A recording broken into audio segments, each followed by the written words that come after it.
بالله من الشيطان الرجيم. بسم الله الرحمن الرحيم.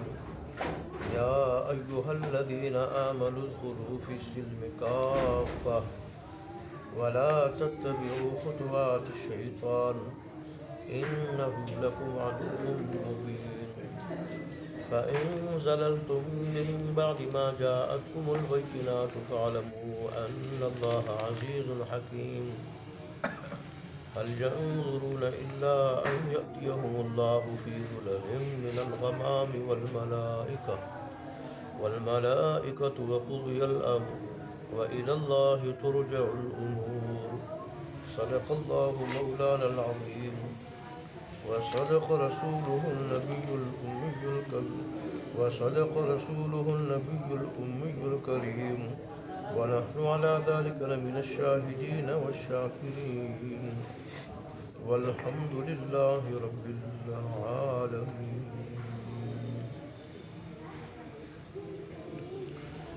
گزشتہ آیات میں منافقین کا ذکر تھا کہ جو زبان سے ایمان کا دعویٰ کرتے ہیں لیکن دل میں کفر بھرا ہوا ہے، تو ان کا ظاہر اور باطن اس میں تضاد ہے۔ اللہ تبارک و تعالی نے ان کا انجام بھی ذکر کیا تھا، فحسبہ جہنم ولبئس المہاد۔ اور دین اسلام اور مسلمانوں کے خلاف ان کے کچھ منصوبوں اور کچھ فساد کاریوں کا ذکر تھا۔ بہرحال اللہ تبارک و تعالیٰ نے آخر میں انجام بھی ذکر کیا کہ ان منافقوں کا انجام جہنم ہے اور بہت برا ٹھکانہ ہے۔ آج کی آیات میں اللہ تبارک و تعالیٰ نے مخلص مسلمانوں کو مخاطب بنایا اور ان سے یہ مطالبہ کیا ہے کہ اے ایمان والو، تم اسلام میں پورے کے پورے داخل ہو جاؤ۔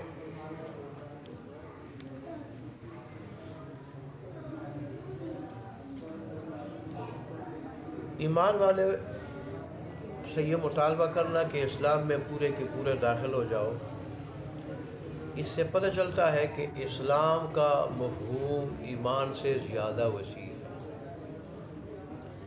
ایمان تو اللہ تبارک و تعالیٰ کی وحدانیت، رسولوں کی رسالت اور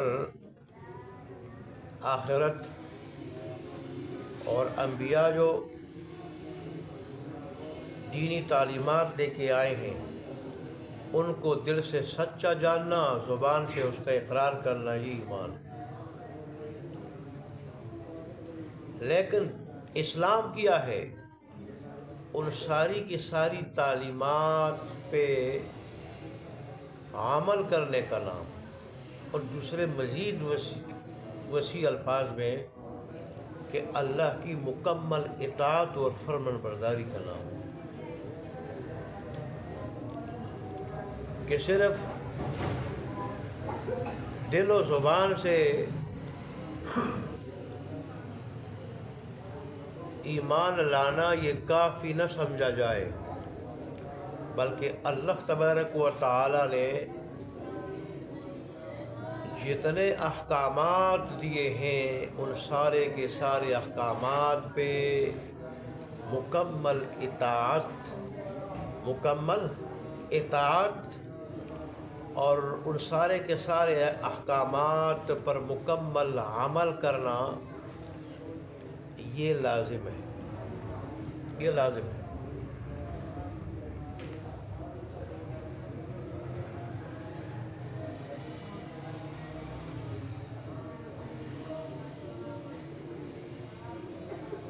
اگر عقائد ہیں، عبادات ہیں،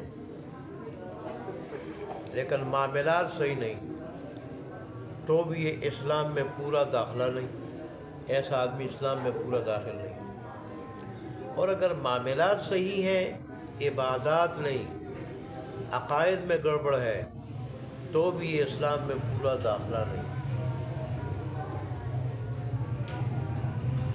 اگر کوئی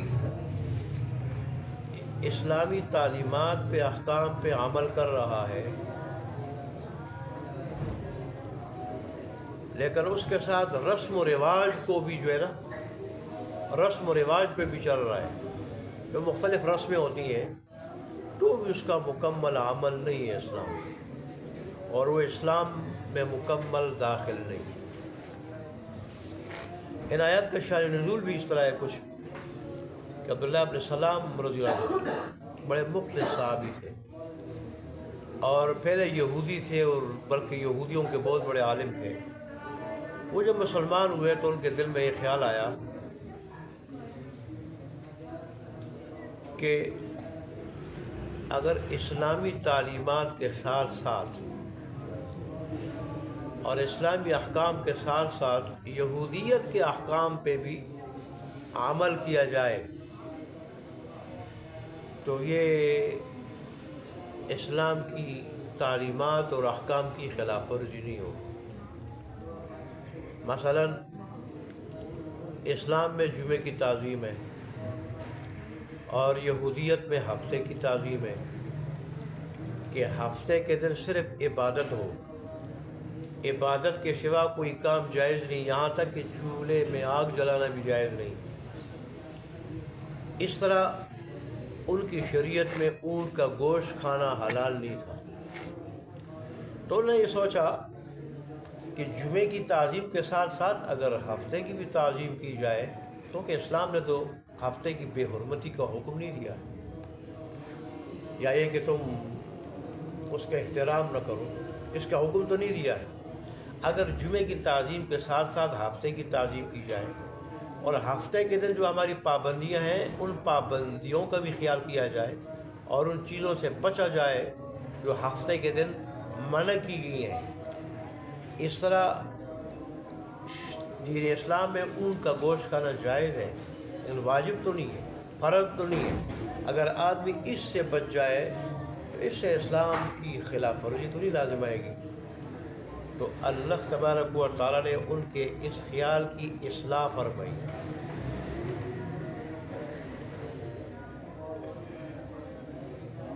کہ اگر اب جب تم دین اسلام میں داخل ہو گئے ہو تو اب صرف شریعت محمدی پہ عمل ہوگا. دین اسلام کے احکام کی تعمیل ہوگی.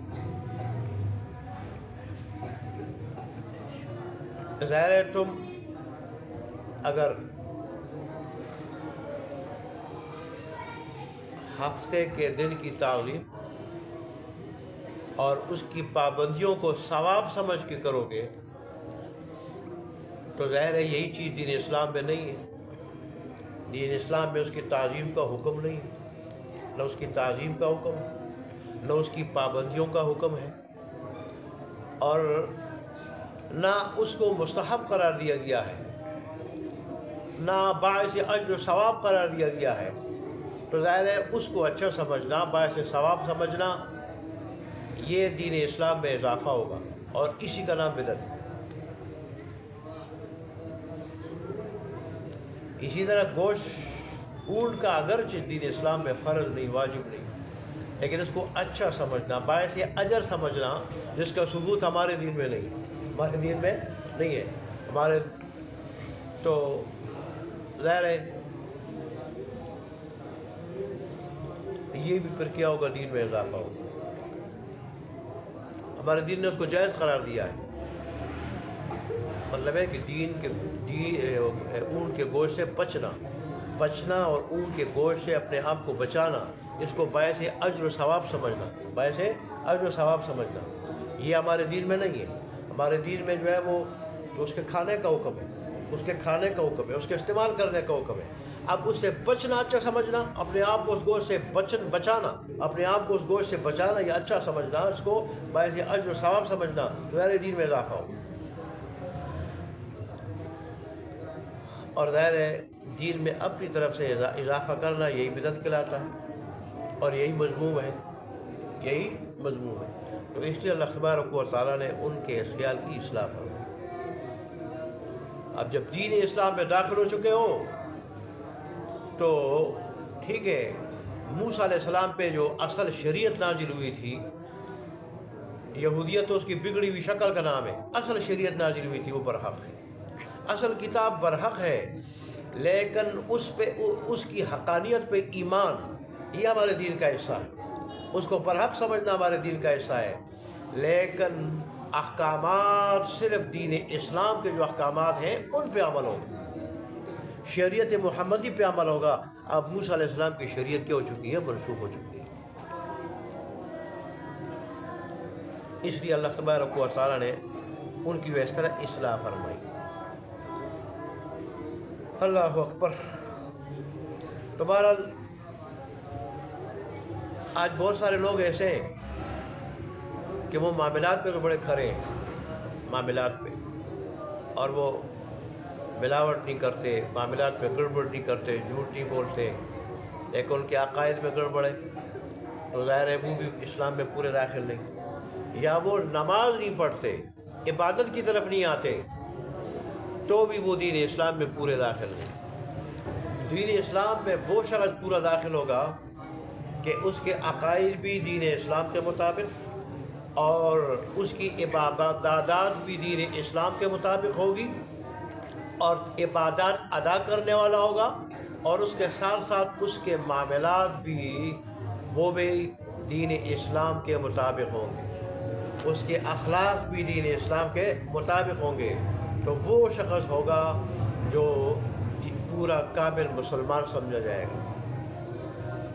اسلام کا نام ہے اپنے آپ کو جھکانا، گردن جھکا دینا، تو لہذا مسلمان وہ ہوگا جو اللہ کا مکمل فرمان بردار ہوگا، تابعدار ہوگا، وہ مسلمان ہوگا۔ یہی چیز اللہ تبارک و تعالیٰ نے ارشاد فرمائی کہ ایمان والو، تم عقائد کے لحاظ سے بھی، عبادات کے لحاظ سے بھی، معاملات کے لحاظ سے بھی، اخلاق کے لحاظ سے بھی پورے کے پورے اسلام میں داخل ہو جاؤ، نہ تمہارے عقائد اسلام کے منافی ہوں، نہ عبادات اسلام کے منافی ہوں، اور نہ تمہارے معاملات اور اخلاق اسلام کے منافی۔ اللہ اکبر۔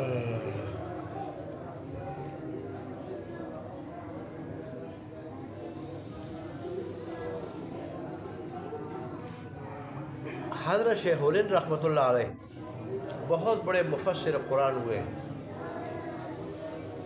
اور بہت بڑے محدث اور فقیہ بھی تھے، انگریز کے سخت مخالف تھے، وہ ایک نظر بھی انگریز کو دیکھنا گوارا نہیں کر سکتے تھے، ان کو پتہ تھا کہ ہمارے دین اور مذہب اور قوم کی بگاڑ کا سبب یہی انگریز ہے، ان کی وجہ سے ہمارا دین، مذہب اور مسلمان بگڑے ہوئے ہیں۔ تو جس وقت سارے پیروں اور مولویوں نے ترکی کے خلاف کفر کا فتویٰ دیا تھا، اس وقت بھی ترکی کے ساتھ کھڑے ہو کر انہوں نے گوروں کی مخالفت کی تھی اور سخت مخالفت کی تھی، اور اسی کی پاداش میں انہیں مالٹا کی جیل میں جانا پڑا۔ انہوں نے شاہ عبد القادر محرز دہلوی رحمۃ اللہ علیہ کا جو محاورہ ترجمہ ہے اس کو آسان بنایا۔ ان کا جو ترجمہ ہے محاورہ شیخ الہند رحمۃ اللہ علیہ، یہ کون سا ترجمہ ہے؟ تفسیر عثمانی، تفسیر عثمانی کے ساتھ جو ترجمہ ہے انہی کا ترجمہ ہے۔ دراصل علامہ شبیر احمد عثمانی رحمۃ اللہ علیہ کے شاگرد تھے، انہوں نے ترجمہ بھی لکھا، محاورہ ترجمہ جو حضرت شاہ عبد القادر محرز دہلوی رحمۃ اللہ علیہ کا تھا، تو اس میں بعض الفاظ ایسے تھے کہ جو لوگوں نے جو ہے نا ان کا استعمال کرنا چھوڑ دیا تھا اور لوگ سمجھتے بھی نہیں تھے، ایسے مشکل الفاظ تھے، تو ان مشکل الفاظ کو انہوں نے کیا، اس کی جگہ آسان الفاظ جو ہے نا اس تفسیر اور ترجمے میں ڈال دیے تھے، آسان الفاظ ذکر کیے تھے، لکھ دیے تھے۔ تو پھر انہوں نے صرف ابتدائی دو صورتوں کی انہوں نے تفسیر لکھی اور اس تفسیری حاشیہ چڑھایا۔ اپنے اس ترجمے پہ، لیکن اس کے بعد پھر زندگی نے وفا نہیں۔ تو باقی صورتوں کی جو تفسیر پھر کی ہے حاشیے کی صورت میں، وہ ان کے شاگرد حضرت علامہ شبیر احمد عثمانی رحمۃ اللہ علیہ کی، جو تفسیر عثمانی کے نام سے مشہور ہے۔ تو اس کے شروع کی جو 2 صورتیں ہیں تو اس کی تفسیر تو ہیں شیخ الہند رحمۃ اللہ علیہ کی طرف سے حاشیے کی شکل میں، اور باقی جو صورتوں کی تفسیر حضرت علامہ عثمانی رحمۃ اللہ علیہ کی طرف سے۔ مالٹا کی جب جیل میں تھے یہ، اور بڑی انہوں نے وہاں تکلیفیں کاٹی ہیں، ساتھ شاگردوں نے بھی، ان کے ساتھ 5 شاگرد اور تھے۔ ان 5 شاگردوں میں ایک مولانا عزیر گل رحمۃ اللہ علیہ بھی تھے، مولانا عزیر گل رحمۃ اللہ علیہ بھی تھے، جو پشاور کے علاقے سخاکوٹ کے رہنے والے تھے، اور انہوں نے غالباً دوسری شادی ایک شاہی خاندان کی گوری عورت سے کی تھی، کہ جس کی خود یہ خواہش تھی کہ میں کسی کامل مسلمان سے جو ہے اسلام کا ماڈل ہو، اس کے ساتھ میں شادی کر لوں۔ اور پھر ان کے ساتھ انہوں نے 29 یا 30 سال گزارے تھے۔ تفسیری نکات جب یہ لکھتے تھے تو وہ جو ہے نا وہی نوٹ کرتی تھی، یہ کہتے تھے اور وہ نوٹ کرتی تھی۔ جہاں وہ شاہی خاندان کی گوری تھی، علامہ شبیر مولانا عزیر گل رحمۃ اللہ علیہ کے ساتھ اس نے ایسی تکلیف والی تنگی کی زندگی گزاری تھی کہ کچے گھر میں رہنے والی، اور دور سے پانی بھرنے والی تھی، اور غالباً کھانا جو پکاتی وہ گوبر جلا کے پکاتی تھی، اور اس طرح ان کے ساتھ رہی تھی۔ اصل میں اللہ والے جو ہوتے ہیں دیندار لوگ، ان کے ساتھ عورتیں جھونپڑے میں بھی خوشحال ہوتی ہیں اور خوش ہوتی ہیں۔ جیسے مولانا احمد علی لاہوری رحمۃ اللہ علیہ کو ایک بہت بڑے سیٹ نے، جو اس کی ایک ہی بیٹی تھی، بڑی لاڈلی تھی، انہوں نے بیٹی دی تھی، اور جس دن نکاح ہو رہا تھا ان کے پاس ایک ہی جوڑا تھا، مولانا احمد علی لاہوری رحمۃ اللہ علیہ کے پاس ایک ہی جوڑا تھا۔ سکھ برادری سے یہ مسلمان ہوئے تھے، باقی والدین برادری سارے کے سارے جو ہے نا برادری والے وہ سکھ تھے، یہ مسلمان ہوئے تھے، اور پھر حضرت شیخ الہند رحمۃ اللہ علیہ کے پاس آئے تھے، ان کے پاس پڑھ رہے تھے۔ تو وہ جب سیٹ آیا، اس نے 2 حدیث کے طلباء پہ نظر دوڑائی، تو اس کی نظروں میں یہی جو ہے نا وہ اچھے آئے، تو انہوں نے خواہش ظاہر کی کہ میں اس کو اپنی بیٹی دے دوں۔ تو ان کو بتایا بھی شیخ الہند رحمۃ اللہ علیہ نے کہ یہ تو ایسا آدمی ہے کہ باقی ساری برادری والدین بھی جو ہے وہ کیا ہے، وہ سکھ ہیں، اور یہ آدمی اکیلے مسلمان ہوا ہے، اور تو کوئی نہیں اس کا، اکیلا ہے۔ اس نے کہا جو بھی ہے مجھے اچھا لگا ہے، میرے بیٹی اس کو دے دوں۔ چنانچہ اسی غربت کے دور میں جب شادی بھی ہوئی اور رخصتی ہوئی، کچھ عرصے کے بعد وہ جب والدین کے گھر آئی، والدین نے پوچھا کہ کس طرح زندگی گزر رہی ہے، تو اس بیٹی نے کہا کہ میں نے جنت کا نام تو سنا تھا، لیکن جنت کی زندگی دیکھی نہیں۔ وہ احمد علی لاہوری کے گھر جب میں گئی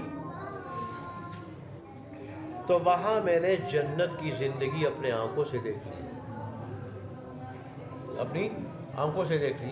اب ایسا غریب آدمی کہ برادری ساری جو ہے سکھ ہے، اس کے پاس شادی والے دن صرف ایک ہی جوڑا ہے، اور وہ بھی جو ہے نا کسی سے اور کپڑے لے کے وہ جوڑا دھو دیا ہے، اور پھر جو ہے نا وہ شادی نکاح کے وقت جو ہے، نکاح کے وقت گیلے کپڑے پہن لیے تھے۔ اس کے پاس بیوی رہتی ہے تو کہتی ہے کہ جنت کا نام سنا تھا، میں نے دیکھی نہیں تھی، آج میں نے دیکھ لی ہے۔ تو دینداری ایسی چیز ہے، جب انسان کے پاس دینداری ہو تو دینداری کے ساتھ جہاں وہ خود خوش ہوتا ہے تو اس کی بیوی بھی ایسا سکون پاتی ہے، اور دین اگر نہ ہو تو پھر آدمی کیا ہو جاتا ہے، سب کچھ ہونے کے باوجود بے سکون ہوتا ہے۔ تو بہرحال اللہ تبارک و تعالیٰ نے بھی یہی ارشاد فرمایا کہ اگر تم سکون چاہتے ہو، دونوں جہانوں کی کامیابی چاہتے ہو، تو پھر اسلام میں پورے کے پورے داخل ہو جاؤ، تمہارے عقائد، معاملات، عبادات، اخلاق سارے اسلام کے مطابق ہوں۔ اور اللہ تبارک و تعالیٰ نے فرمایا کہ تم شیطان کے نقش قدم پہ مت چلو، دین اسلام کے خلاف چلو گے تو ظاہر ہے یہ شیطان کی کیا ہوگی، یہ شیطان کی پیروی ہوگی، اور شیطان تمہارا کیا ہے، کھلا دشمن ہے، اور دشمن آدمی کو جو ہے نا خیر کا راستہ، ہمدردی کا راستہ، اچھا راستہ نہیں بتاتا، وہ تو نقصان کا راستہ بتاتا ہے۔ اور اللہ تمہارا محسن ہے، تمہارے اوپر مہربان ہے، تو وہ تمہاری بھلائی چاہتا ہے، وہ جو کچھ کہتا ہے اس میں تمہاری بہتری ہے دنیا آخرت دونوں۔ پھر اللہ تبارک و تعالیٰ نے فرمایا کہ دیکھو اگر تمہارے پاس دین اسلام کی حقانیت کے واضح دلائل آنے کے باوجود بھی اگر تم اس راستے سے پھسل گئے اور دین اسلام پہ چلے نہیں، عمل نہیں کیا، تو پھر اللہ تبارک و تعالیٰ سب پہ غالب ہے، سب پہ۔ وہ جب چاہے گا سزا دے دے گا، جب چاہے گا ادھر، اور اگر ادھر اپنی حکمت کے تقاضے کے مطابق نہ دی تو پھر ظاہر آخرت تو کہیں گئی نہیں، موت کے وقت قبر، آخرت تو گئی نہیں، وہاں پھر اللہ سزا دے گا کہ اللہ کی مخالفت سے بچو۔ پھر اللہ تبارک و تعالیٰ نے کافروں کا شکوہ کیا کہ دیکھیں دین اسلام کی حقانیت کے اتنے واضح دلائل آنے کے باوجود بھی یہ کافر ایمان جو نہیں لاتے، یہ صرف اس بات کا بھی انتظار کر رہے ہیں کہ اللہ ان کے سامنے خود آ جائے، بادل کے سائبانوں میں خود جو ہے نا وہ اللہ تبارک و ان کے سامنے آ جائے، فرشتے آ جائیں، تو ظاہر ہے یہ قیامت کے دن ہوگا۔ یہ کیا ہوگا؟ یہ قیامت کے دن ہوگا، اور یہ قیامت کے دن کے آنے سے پہلے چاہتے ہیں۔ حالانکہ قیامت کا دن ایسا دن ہے کہ وہاں سارے کے سارے کام اللہ تبارک و تعالیٰ کی طرف جو ہے وہ لوٹ رہے ہوں گے، سارے معاملات اللہ تبارک و تعالیٰ کی طرف لوٹ رہے ہوں گے، اللہ کے پاس سارے معاملات لوٹائے جائیں گے۔ اللہ ان معاملات کو دیکھ کے، انسان کے اعمال کو دیکھ کے فیصلہ کرے گا۔ انسان کو اس دن کا خیال کرنا چاہیے کہ اس دن اگر اس کے معاملات اللہ کے حکم مرضی کے مطابق ہوئے سخروئی ہوگی، نہیں تو ناکامی ہوگی، سخت خسارہ ہوگا، اس سے اپنے آپ کو بچانا چاہیے۔ اللہ ہمیں بھی اس خسارے سے بچائے اور مکمل مسلمان بنا کے اسلام پہ مکمل عمل کرنے کی توفیق عطا فرمائے۔ دیکھیں جی، یا ایھا الذین آمنوا، ایمان والو، ادخلوا فی السلم کافہ، تم داخل جاؤ اسلام میں پورے کے پورے، ولا تتبعوا خطوات الشیطان، اور مت چلو تم نے شیطان کے نقش قدم پہ، انہ لکم عدو مبین، بے شک وہ تمہارا کھلا دشمن ہے۔ فإن زللتم، بس اگر تم پھسل گئے، من بعد ما جاءتکم البینات، بعد اس کے کہ تمہارے پاس واضح دلائل آ چکے، فاعلموا ان اللہ عزیز الحکیم، تو جان رکھو، پس جان رکھو کہ اللہ تبارک و تعالی زبردست ہے، سب پہ غالب ہے اور حکمت والا ہے۔ اگر اللہ کسی وقت سزا میں تاخیر کر دے اس کا مطلب ہی نہیں کہ سزا نہیں دے گا، وہ دے گا، اپنے وقت پہ دے گا۔ هل ينظرون الا ان يأتيهم الله، نہیں انتظار کرتے یہ کافر لوگ مگر اس بات کے کہ اللہ آ جائے ان کے پاس، فی ظلال من الغمام، بادل کے سائبانوں میں، والملائکۃ، اور فرشتے بھی۔